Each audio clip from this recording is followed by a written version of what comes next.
Good morning, everyone. Justin Patton here, leadership and communication coach. And I want to start today's video by telling you I'm sorry.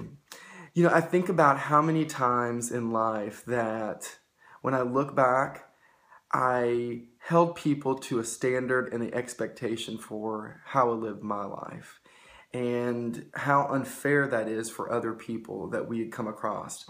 You know, many of you know I've been posting a lot lately from The Mastery of Love by Don Miguel Ruiz. And this book is completely rocking my world. And I wanted to share 2 lines in there to give you something to think about today. You know, in all my workshops, I talk about how we show up and communicate and lead and parent and love is always based on our past experiences and our learned behaviors.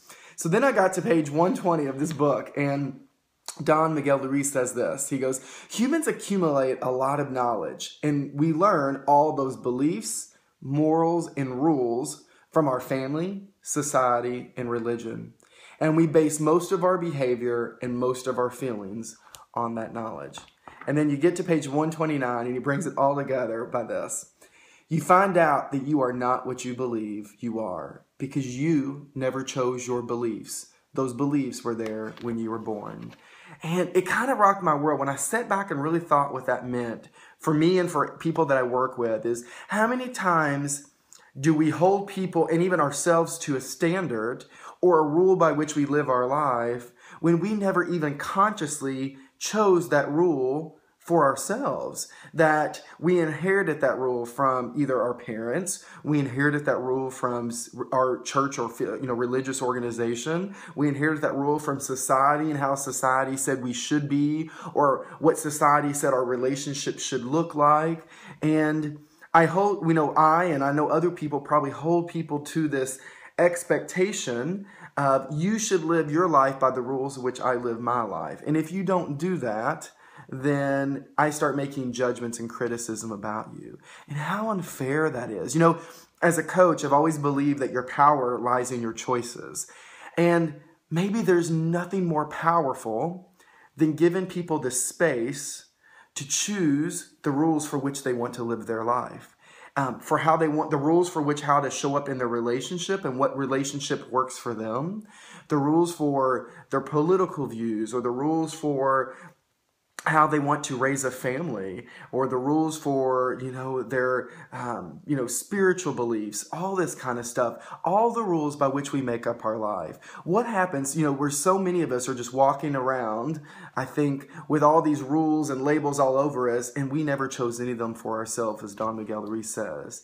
And today, I'm just going to invite you to take a step back wherever you are and ask yourself, what are the rules that you've inherited?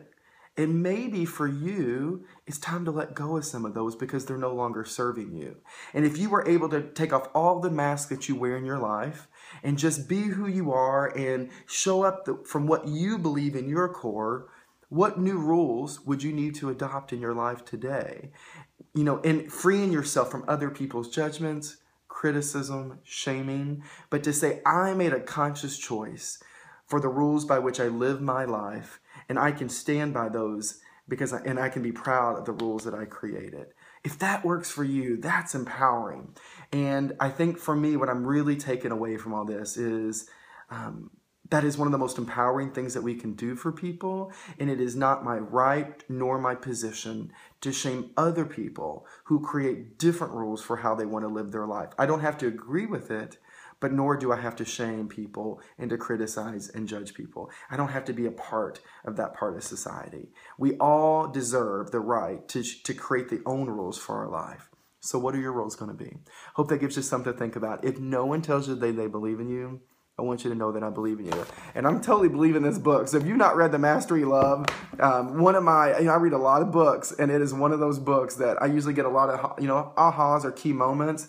This book is completely rocking my world, so I completely recommend it. But anyways, have a great Sunday wherever you are. I believe in you, and I look forward to talking to you soon. Bye-bye.